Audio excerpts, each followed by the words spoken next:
One of the most famous business stories ever told of a fall from grace to sad painful bankruptcy is that which befell Sean Quinn, the once richest man in the Republic of Ireland. Sean didn't start out like other generational rich businessmen. He had a long journey to amass his wealth. After dropping out of school at the age of 14, unable to read and write, with a loan of only £100, he built an empire. That empire today is known as the Quinn Group, and it started with an idea as simple as the sale of gravel from his family farm to local builders. This was only the beginning for the company, as they soon ventured into other building materials and the business grew throughout Europe. But soon enough, disaster struck, and though this really isn't linked to why Sean Quinn landed in jail, it was the starting point.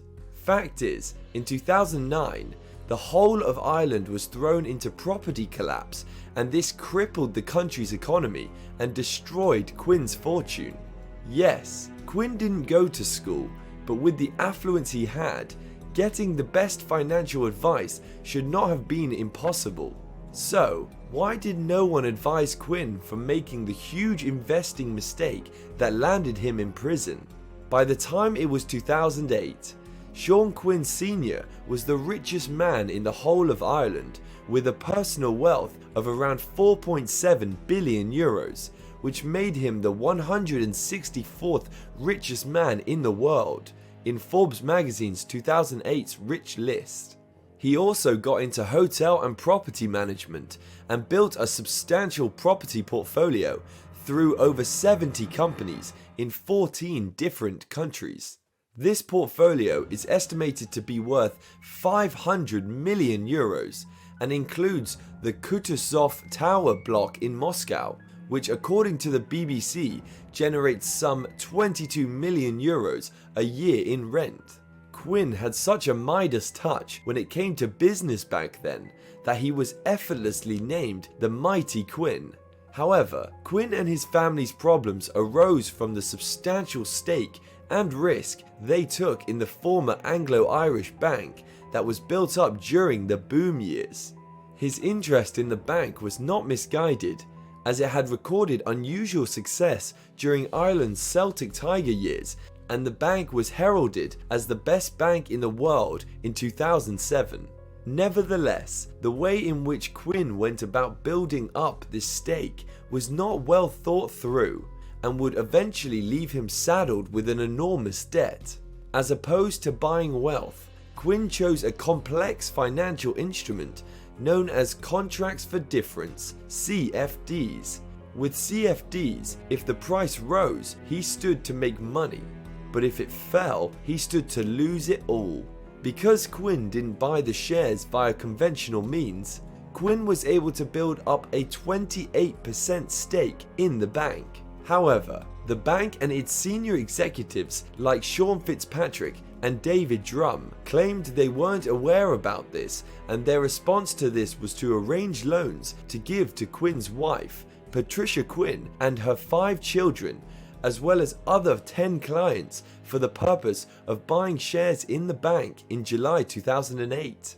In buying the shares, the bank hoped that it would not only bring down the significant stake that Quinn had built up, but it would also prop up the share price and alleviate investor concerns about the viability of the bank, as the property market in Ireland crumbled and people struggled to repay the big loans Anglo had distributed during the boom years.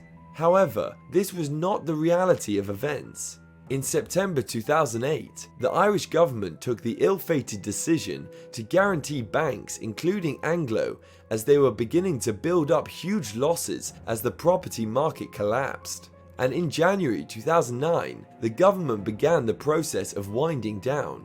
The bank is known now as IBRC, Irish Bank Resolution Corporation. As Quinn began to lose money on the CFDs when Anglo's share price fell dramatically and the bank eventually went into government ownership, he got desperate and tried a couple illegal things, and he would eventually be sent to prison for contempt of the court. The first thing he tried was filing for personal bankruptcy in late 2011. He did this in Belfast, the capital of Northern Ireland, but this quickly prompted accusations against him of bankruptcy fraud. In particular, the organisation in charge of liquidating his assets claimed that Quinn's primary personal and business interests were in the Republic of Ireland, and that filing for bankruptcy in Northern Ireland would subject him to significantly less harsh consequences. By declaring himself bankrupt in Northern Ireland, it meant he would only have to wait a year before going back into business, rather than 12 years in the Republic. At that time, Quinn said he brought the application north of the border because he was born, reared, and had worked all his life in County Fermanagh. However, the IBRC challenged the ruling and succeeded in having Quinn's bankruptcy status in Northern Ireland annulled. By the following year, his bankruptcy in Northern Ireland had been overturned, and he had been newly declared bankrupt in the Republic of Ireland. Faced with the prospect of losing everything he had worked for, Quinn turned to another type of bankruptcy fraud known as asset stripping. This is a practice where the debtor who is about to lose an asset to an unpaid debt steals it from the rightful owner. Lawyers from the IBRC alleged that Quinn and his family members had tried to strip assets from their firms, putting property worth millions of pounds beyond the reach of the bank, in defiance of the court order. In the verdict the judge presiding over the case made, she found him guilty, referring to his actions as not credible, evasive, and uncooperative. He was then sent to Mountjoy prison for 9 weeks, while his son Sean Quinn Jr. was sentenced to 3 months in the same prison. A major lesson to learn from Quinn's story is to always learn to diversify.